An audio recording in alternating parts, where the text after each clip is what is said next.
कर्नाटकच्या चंदपुरामधून अत्यंत वेदनादायी आणि मन हेलावून टाकणारी घटना समोर आली.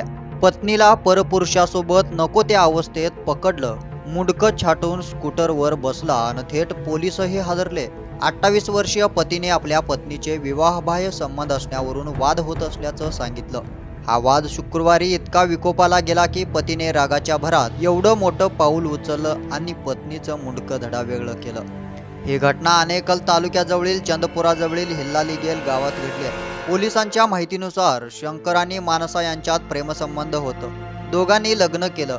हे कपल काही दिवसापूर्वीच हिलगेलमध्ये भाडेतत्वावर राहायला आलं. 3 जून रोजी रात्री शंकर कामावरून घरी निघाला आणि माणसाला जाताना सांगितलं की तो उद्या सकाळी परत येईल. पण काम लवकर संपवून तो लवकर परतला आणि त्याच वेळी माणसा परपुरुषासोबत आपत्तीजन्य स्थितीमध्ये होती, ज्यामुळे शंकरला आणखी राग आला. शंकरचा राग इतका अनावर गेला की बंद खोलीत माणसाचं मुंडकं छाटून टाकलं.